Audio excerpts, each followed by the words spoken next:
Playing a part in life's game. What is the game of life? And how are we in relationship with that game? Life has been around for a very long time, particularly if we move outside our idiosyncratic definition of life. If you think of a blossoming, of an unfolding, life has been going on since the very moment of the Big Bang. Now, I say this because if the Big Bang didn't happen, then we couldn't happen. And so if our definition of life is so small that the things necessary for our definition of life to exist don't count as life, then it's a little bit absurd. In other words, if billions upon billions of stars have to exist to create a probability field that is big enough for the narrow definition of life that we call life here on this planet to exist, then all of that is part of life. It's as if what we call life is the pollen in the stamen of a lily. And that's us, the pollen in the stamen of a lily, in a lily plant, in a garden, in a country, in a planet, in a timescape, in a solar system, a galaxy, a universe, a multiverse. And we're defining this as life. Now, the weak point in these distinctions with language is that if you take away the multiverse, there's no universe, there's no galaxy, there's no solar system, there's no planet, there's no garden, there's no lily, there's no lily blossom, there's no stamen, and there's no pollen. And so it's somewhat arbitrary what we delineate as life or not life. And I would suggest that life has been around since the very first moment of existence. And it's just taking more and more complex forms over time. And so, what has life been doing over the last 24 billion years by our estimation? So, first of all, it's worth mentioning that there have been thousands upon thousands of cosmologies, and our scientific cosmology, our data-based cosmology, is relatively recent in the 24 billion years or so of human or of evolution towards this point where this little bit of pollen exists in one stamen, in one fragment of reality. There have been story upon story upon story over the last 100,000 years at least, amidst one circle of people and another circle of people and another circle in one language after another language. And so while it is a drive of every human consciousness to create a story, to create a narrative, ours has existed as our narrative for less than a second in the vast timescape of all that is.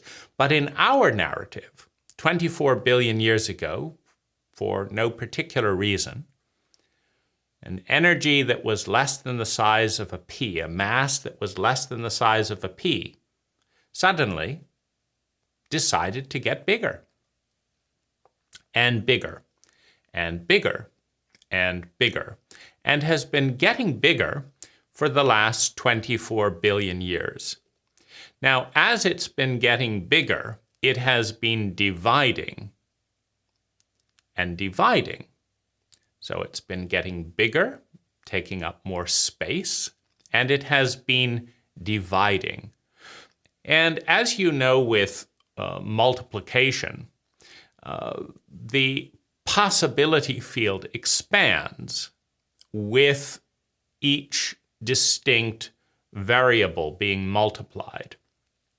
So as you divide 1 into 2, you have a bigger mathematical probability field. As you divide 2 into 3, as you divide 3 into 6, 6 into 12, etc., etc., the bigger the amount of numbers, we have a 10-base number system. So we have 9 and then 0. And that allows us to get to some pretty big equations in multiplication. But if you were to have a billion number system, you would get to, and you can just get to an infinite number of possibilities by increasing the variables. And the reason for that is you take 2 times 2 and you get 4. But you add a third number and you take 3 times 3 and you get 9. 2 plus 2 equals 4. You add one more number and you get 5 more units. You take 4 times 4 and you get 16. Now it's again one more unit, but rather than just being 5 this time, you're going from 9 to 16. This last unit generated, what is it? 7 more units. And then you go to 5. And you go from 16 to 25. You've now got 9 more units of possibility. Because this finger now can have a distinct relationship with this finger, with this finger, with this finger, and with this finger. Now this finger can have, the thumb can have a distinct relationship. This can have a distinct relationship.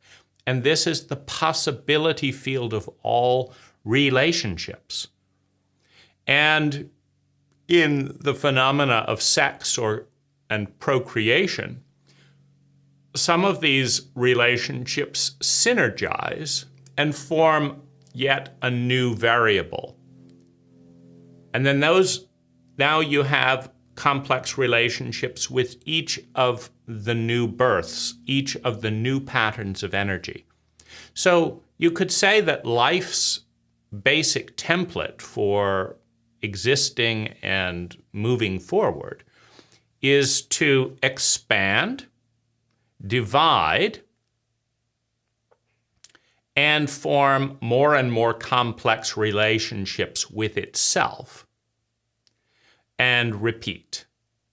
Expand, divide, form more and more complex relationships with itself, and repeat.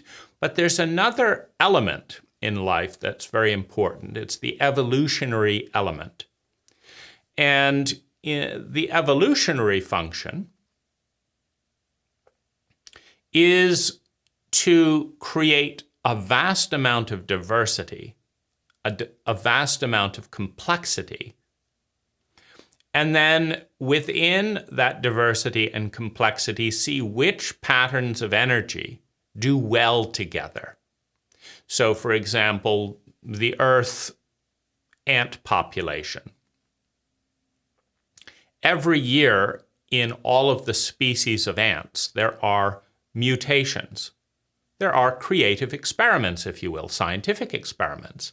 We're going to lower the acid a little bit in this group of ants. We're going to raise the acidity a little bit in this group of ants. We're going to take 1% of all the ants born and they're going to have better eyesight. And then we're going to take another percent and they're going to have better ears. And as we do this, we're creating diversity. We're creating more uniqueness. And then all of the ants in that anthill, with all of the different creative experiments going on that year, engage with the anthill, which is in a relationship with all the things around the anthill, the air, the trees, the plants, the floods, the everything. And some of those mutations lead to increased efficiency of survival, of security, of well-being. And those ants do better. They live longer. They enjoy their lives more. They make more successful and attractive mates because they live longer, because they're happier, because they can put more energy into procreation.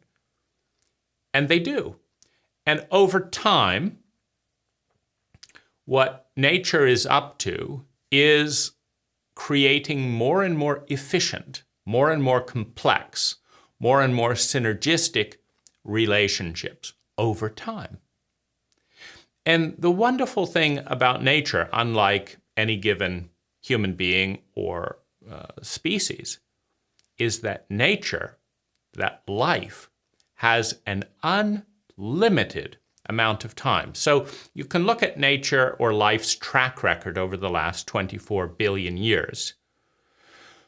Now, Warren Buffett gets credit as being a great wizard because if you had invested $1,000 in Berkshire Hathaway in the 50s or whenever it was that he formed Berkshire Hathaway, and you just kept that money there, it would be worth millions of dollars. So we're talking about more than 1,000 returns on investment. You know, that $1 became more than $1,000. That $1,000 became more than $1 million. And this is considered great investment success. Now, if you look at life by comparison to Warren Buffett, although, of course, Warren Buffett is part of life, life's not part of Berkshire Hathaway. Berkshire Hathaway is a very, very, very tiny part of life. If you look at life and its track record, well, it started, according to our mythology, with less than the size of a pea. This much. That's it. 24 billion years ago, life had this much to do something with, to make something of herself.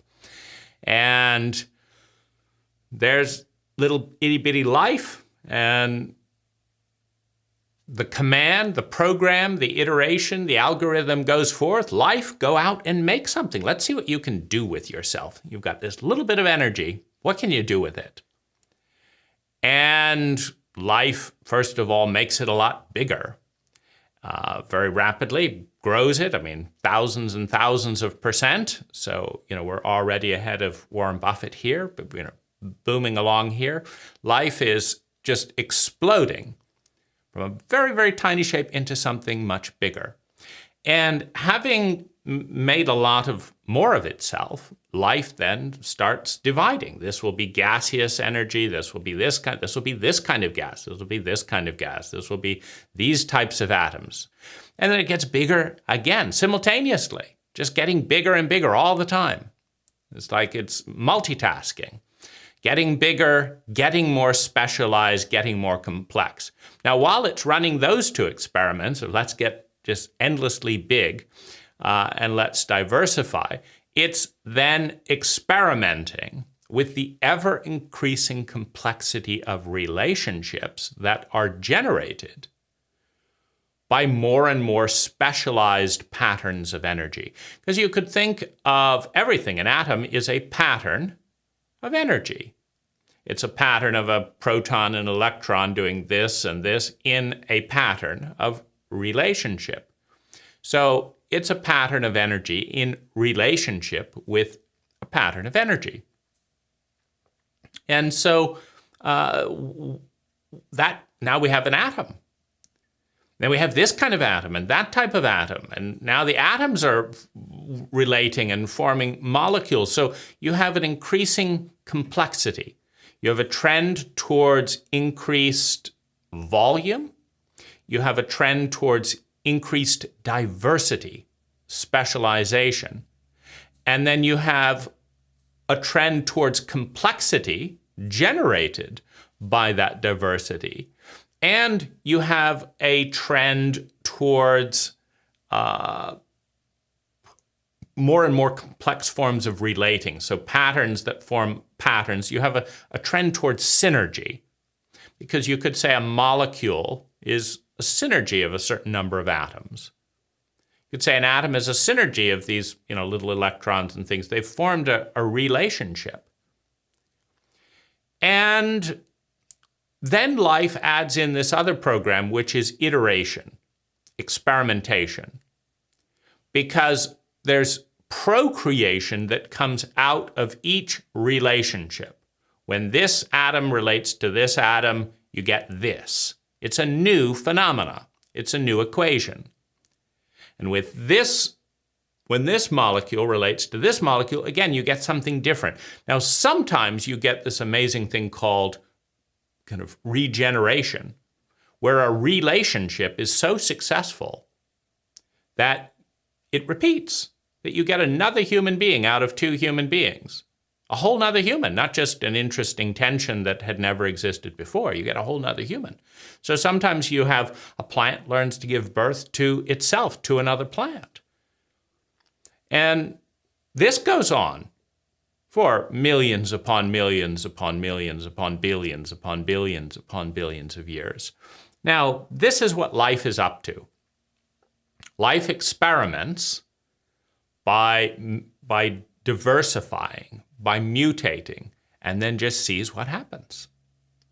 And in some environments and in some relationships, life, it's a winner. You add a little bit of cinnamon to a pancake and suddenly everyone wants that one. The other pancake houses go out of business. And, we've got cinnamon pancakes on, just a rage. I mean, the taste of cinnamon, amazing. I mean, who knew that grinding up some little bit of bark and adding it with this thing called milk and mixing it like this and taking this wet stuff and putting it on a hot pan and then flipping this and this, and then suddenly you have a cinnamon pancake. Who knew? You see, there's this constant explosion of iteration, of experimentation. And some of the experiments go better than others. And nature and life may not know which ones are going to be the winners. So she creates an infinite amount of diversity, an infinite amount of iteration. And one of them's going to work. If you try putting cardamom in your pancakes, you try putting black pepper in your pancakes, you try putting dirt in your pancakes, you just go through every possible scenario imaginable, and then one day you add cinnamon, and it's like, yes, we've hit it, eureka, cinnamon pancakes. And that is the iteration that goes forth. In other words, amidst all of this creativity and experimentation, you have some hits. You don't necessarily know why exactly. You couldn't necessarily predict it, but that's okay, because nature has so many agents experimenting and iterating that there's bound to be a hit. Every single day, every single moment, there's another hit, because there are billions upon billions upon billions of experiments into different combinations of different iterations in different environments. And some of them take off. Some of them are guaranteed to be a winner. And once the winner is located, once you've tasted cinnamon pancakes, well, you never go back.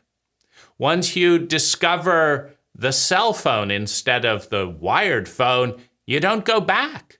It's only going forward. Now it's a cell phone with a camera. Let's try that. Oh, that's taking off. Well, we did cell phones with boxing gloves, but nobody wanted that one. So that company went out of business. And then we did, giant folding cell phones whose screens cracked, and those went out of business. And, we find which iteration hits the spot. And in a free market economy, where every single thing in existence has a tendency towards experimentation and iteration, and some of them are bound to win. I mean, we've got now estimates of more than 1 billion planets capable of life. Now, it could be that we're in a statistical probability field that only 3 planets out of 1 billion really take off when these conditions. That's okay, because life can keep creating billions upon billions upon billions of life-affirming planets. Because unlike you and I, life is not on a schedule. You see, time isn't running out for life. Time's running out for you and I in this life. But that's okay, because if we get it wrong, if we totally and completely fuck up our life,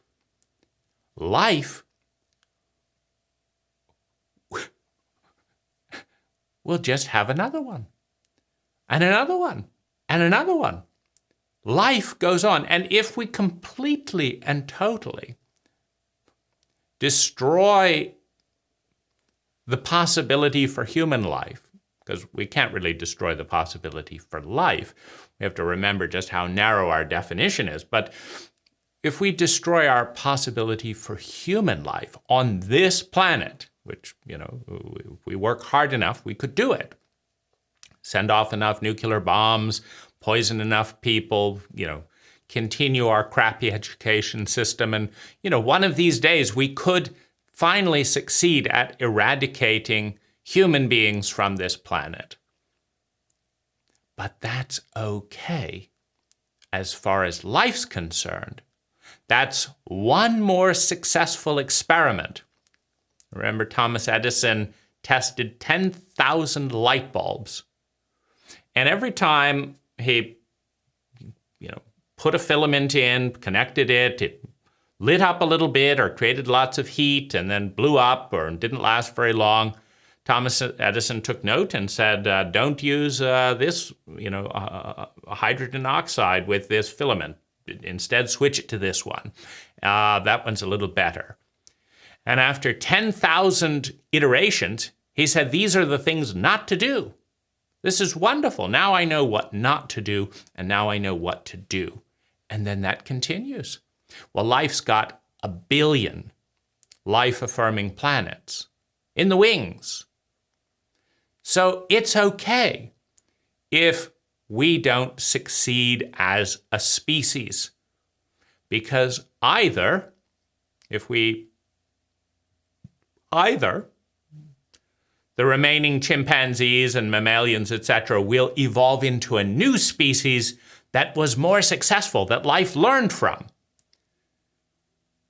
Maybe life learns, gee, these people are learning too much knowledge before they learn emotional maturity. Okay, so the next iteration of conscious life will start out with a bigger heart. And we'll see what happens then. You see, because life has trillions upon trillions upon trillions of years. Life has trillions upon trillions of light years to create every possibility that is possible to create in some time and space, in some universe, somewhere, for someone. It's all going to happen. We don't have to worry about life. We don't even have to worry about the planet. To the extent that we want to worry, the worrying could be, are we going to get it together? Are we enough of a variable in the way that we're built that we could be a sustainable star-faring species? Could we be? Is it possible? Is it possible? So life does this evolutionary journey in a couple of different phases, shall we say, in human life. So let's get grounded here into the process of maturing as a human being. We're born in an infant state of complete unconditional openness to what is, to the status quo that's got so far. That's the program that basically says, you're still alive, human race. The planet is still functioning. You've been alive for hundreds of thousands of years. The planet's been alive for millions upon millions of years. So let's assume, give the culture, give the planet the benefit of the doubt that it knows something better than nothing. At least it knows how to get this far. And so the infant is downloading the status quo with all of its benefits and all of its flaws, unconditionally. It's called sympathy. But then the infant grows up and becomes an adolescent. They differentiate themselves, they individuate themselves from the status quo, from their family, and they look at it as an objective observer who's gone through the program so far. And the adolescent looks at it and says, Mom, you may think this is a great marriage you've got with Dad, but do you see his face after talking with you? He's in absolute agony. Dad, you may think you're a great romantic lover, but have you looked at what Mom has to do with your awkward gifts? In other words, the adolescent moves through a state of individuality into antipathy. Sympathy, unconditional acceptance, antipathy, rejection, focusing on the flaws in the status quo. Now, this is part of life. Why? Well, how can life evolve if it is perceived to be perfect? If I wake up having no money, no food, no house, whatever, and I feel like, oh, this is just absolutely perfect. Let me just lay here and experience rotting to death or starving to death. It's wonderful. All is as it should be. All is perfect. I will just enjoy this wonderful experience of watching my body waste away until the very moment where it cannot support my consciousness, and something happens and I'll see what it is. It's perfect. I love it. Wonderful. Well, nothing changes. Nothing grows. We don't participate in specialization, differentiation, individuation, creativity. We don't mutate and we don't create if we're in the mindset where everything is perfect. So the adolescent stage, the state of antipathy, is the state of documenting every single thing that's fucked up and wrong with life. These stupid clothes don't fit. They don't look cool. My parents are an idiot here. They're an idiot over there. Oh my goodness, my government doesn't know what it's doing over here. What are they doing? saying they support democracy and sending money to terrorism, saying that, what are they up to? It's absurd. So this is life in program number 2, which is antipathy, critiquing that which could be refined. And if we understand the intelligence continuum, which is that every system of human relating generates a certain amount of well-being and a certain amount of suffering and consumes a certain amount of energy. Evolution is the process of developing the system to consume less energy and create more sustainable well-being. That's a more efficient system. You take the same car, and it used to cost $30,000 and get 10 miles to the gallon and kill 1 out of every 100 people that crashed in that car. But by looking at the weak points in the motor and redesigning this and tweaking the fuel, now the car gets 30 miles to the gallon, costs $20,000, and only kills half a person per 100 crashes. So you could say that's evolution. This is progress. But you don't get progress looking through the lens of perfection. You get progress by looking through the lens of criticism, of antipathy. That is unacceptable. We're not going to keep killing, 1 out of every 100 people that crash in this car. Why? It's a perfectly reasonable thing. Everyone else is killing their people in their car. No, we're not doing it. It's not good enough. It's not good enough, is the voice of the adolescent. It's fucked up. Now, this is incredibly important for life. We're part of life. Life is not part of us. We're part of life. And life didn't create multiverses out of something less than the size of a pea by having a faulty program. That's a pretty successful run-on investment.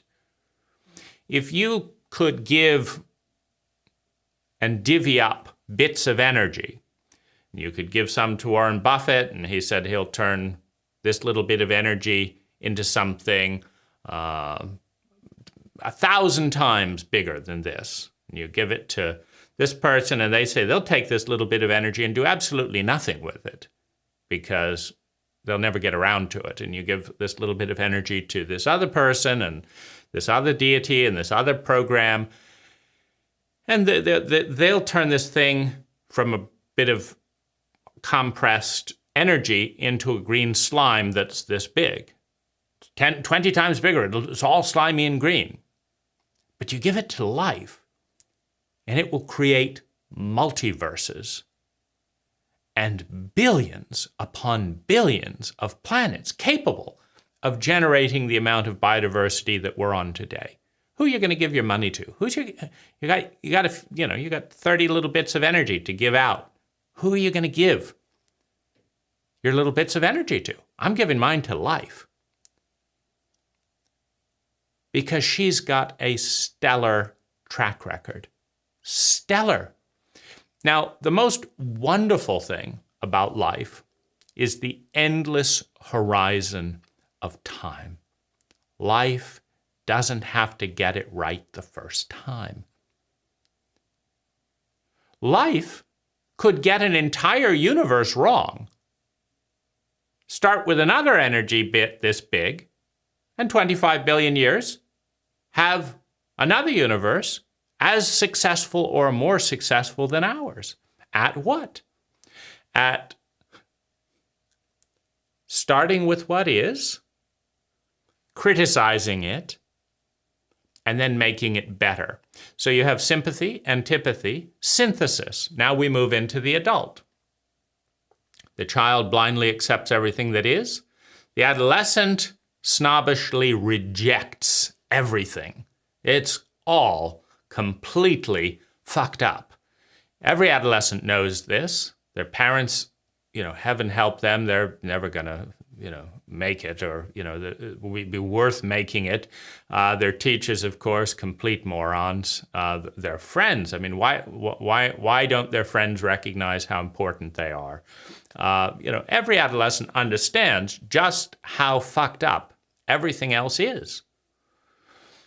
Now, the adult, and an adolescent that doesn't grow up just ostracizes, rejects, and withdraws from a hopeless case.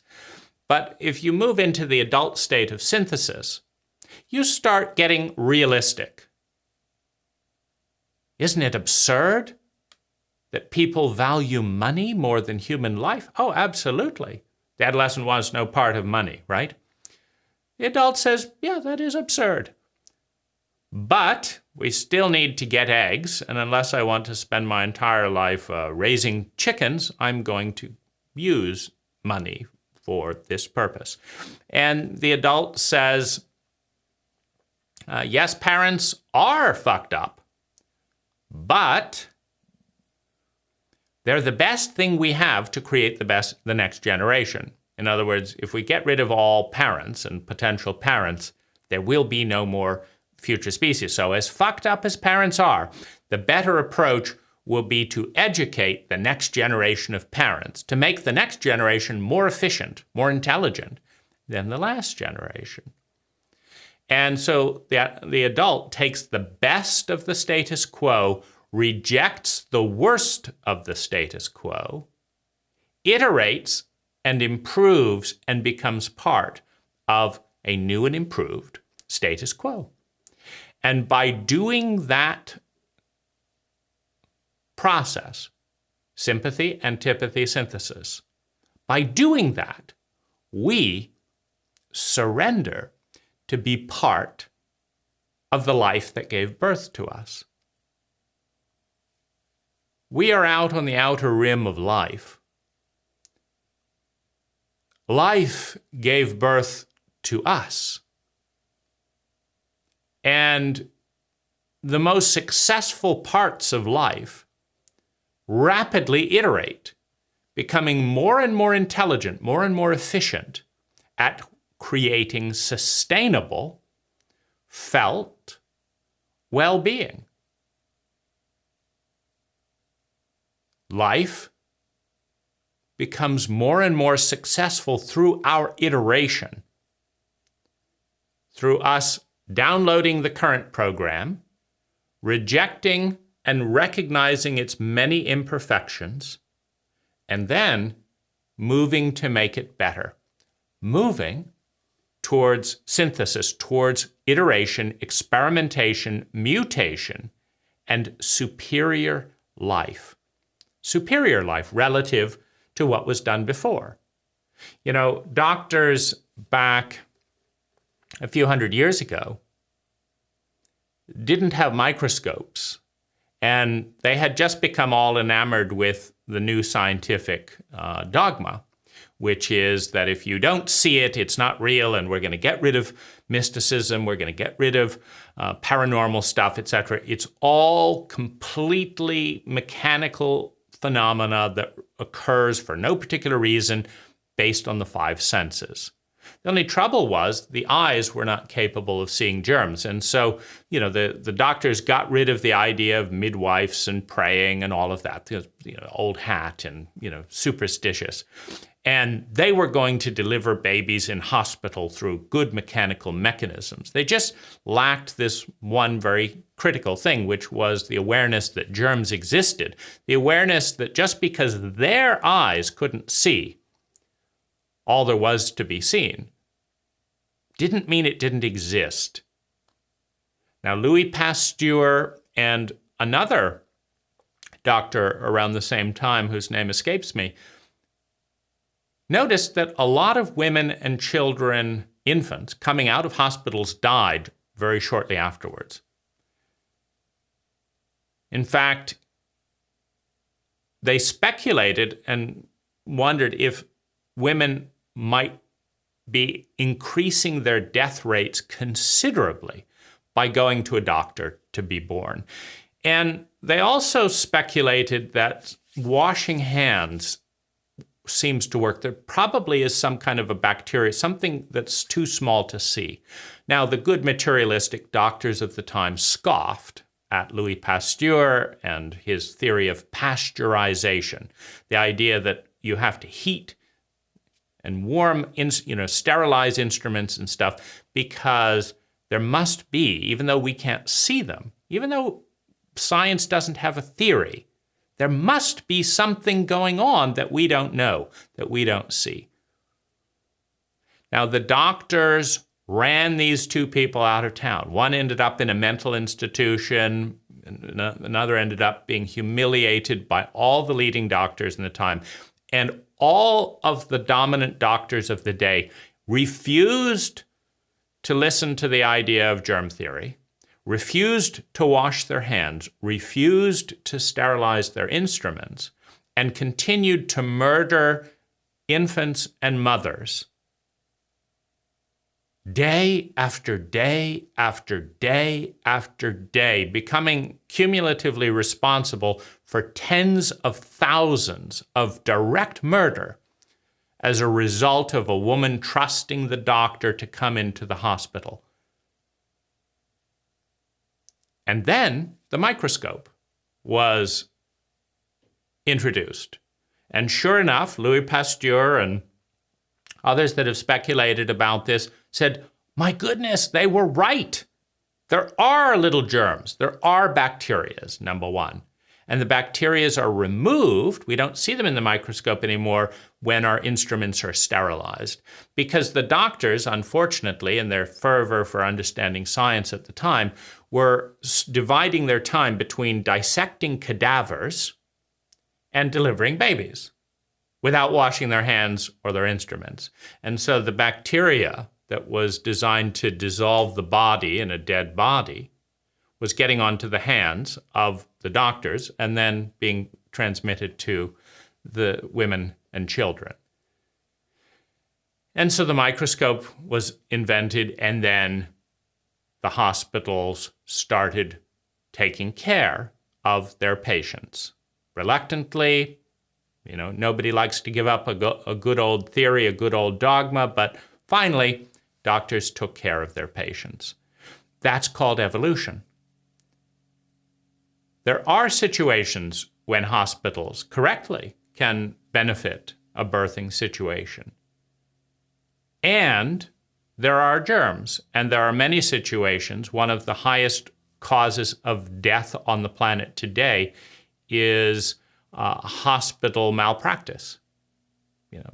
The protocol is there, but someone didn't follow the protocol, and a disease was given from one patient to another. The wrong arm was amputated, this type of thing. And so this is an evolutionary process. No system is perfect. The measure is it more perfect than the system before it? So to become part of life and its hyper-successful investment portfolio of ideas, of memes, over the last 24 billion years, your job is to look at yourself, to look at your family, to look at your culture, to look at your institution, to look at your marriage. And first of all, open up to it. Open up to getting married. Open up to engaging, eating food that is there. Open up to reading the books that have already been written. Open up to what is, number one. Number two, criticize what is relative to the ideal. Now, the ideal is it takes little or no time and natural resources at all to create vast amounts of sustainable human well-being. Almost no time, almost no money, almost no natural resources to create more and more sustainable felt human well-being. That is a very successful species. Cancer is the phenomena where a body of energy, a planet or a human body, gives birth to an organism within it that consumes it at a faster rate than it can regenerate and consumes its host body and then dies with its host. That's cancer. It's not a good protocol. If you feed something inside of you that consumes you but cannot live without you, then both you and it die. That's a failed life experiment. An intelligent experiment gives more back to its host than it received. If you've got a family where each child gives more back to the family than the family spent on the child, and the family gives more to the child than was taken away from it, and the family gives more to the community than the community has to give than the cost of what the community gives to the family, and the community gives more to the family than the family gives to the community in cost. In other words, if you've got a win-win-win relationship between child, between family, between community, between country, between species, and the host body. See, because we're in a cancerous dynamic with our planet, because we're cutting down more trees than we're planting. And our oxygen that we depend on is getting poorer and poorer and poorer. And we're dying with our host body through lung toxins. And we're putting toxins into the ground. And then we're eating the toxins in our food. And we're killing the ground. And we're killing our food. We're in a cancerous dynamic. And the question is, are we going to get better at nurturing and feeding the planet that we're a part of,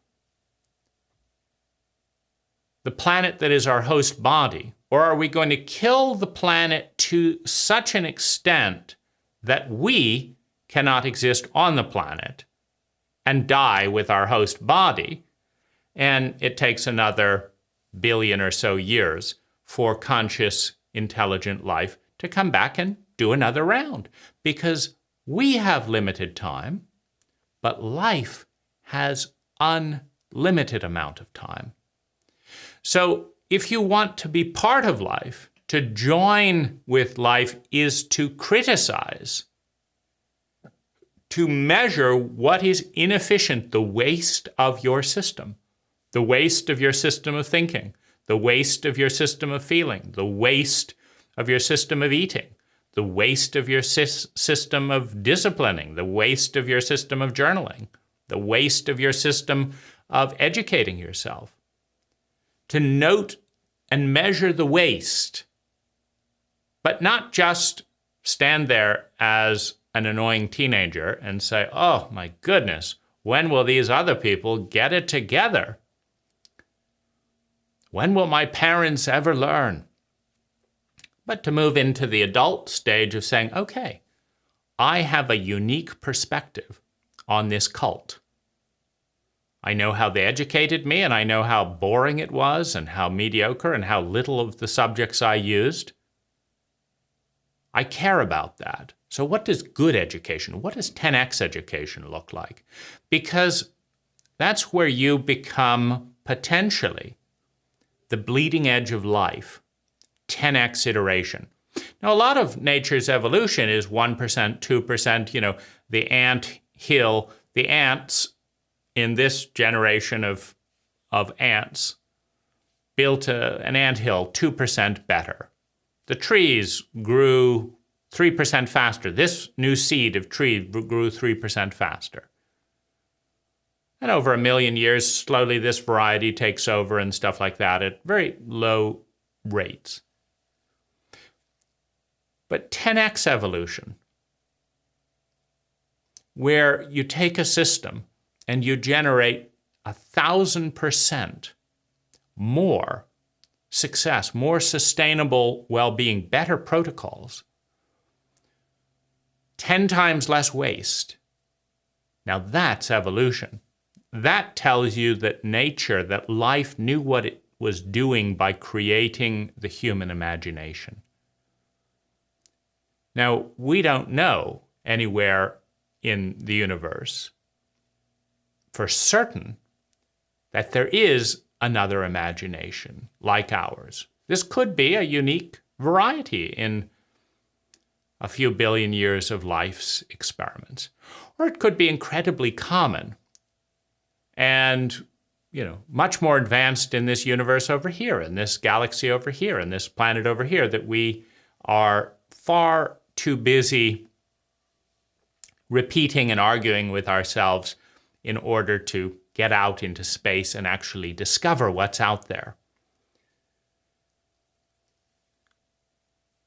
But life, which has a track record second to none, created you in this form with an imagination, with the ability to think and consider, do I want 10x well-being or 1x well-being, or just be miserable for the rest of my life and give up? Nature gave you the power to analyze that equation and make a decision. And just like all of the planets capable of producing human lives don't have to do it, all of the people capable of creating 10x living don't have to do it either. Just one could. Just 10 could. But eventually, if people stay around long enough, they're going to be tired with 5% returns on investment when 10x is available. Now, plenty of people wait for others to do the trailblazing. Let's see, the doctors weren't going to develop and have the humility and do the hard work to consider evaluating their status quo until the microscope came along. Oh, now we see. Now we'll stop murdering women and children. Oh, now we see. Now we'll stop, damaging our children in this way and that way, and invading other nations, looking for weapons of mass destruction when we are the weapon that kills 1 million innocent Iraqis. Now we'll change it, but we'll wait for someone else to do the science, to do the work that shows that there's a better way to run a country. Because we're busy watching TV or consuming, other resources. But you can be absolutely assured that life, through its protocol of sympathy, antipathy, and synthesis, through its protocol of endless time, through its protocol of an endless amount of life potentiated planets, and for all we know, an endless amount of multiverses, that life will succeed. That somewhere out there will be ways of connecting that are 1,000% more intelligent than ours are today. And we can be a part of that by taking the best of what is, criticizing it, and then getting off our butt and making it better. Collaborating, developing our skills, our resources, developing our skill in synergy, developing our skill in communication, developing our various technologies. Because success is inevitable. Life is inevitable. She's got the 24 billion year track record, but she's also got another 10 trillion years up her sleeve. Can you imagine if in only 24 billion years this is what we've got? YouTube, video blogging, can you imagine what the next trillion years is going to be? And the choice, the freedom, is what role do I, what role do we want to play, and how do we play it? And that's up to us, because life, which has a pretty good track record, has trusted us with that freedom, knowing perhaps that she cannot lose regardless, but knowing you got to give people a chance.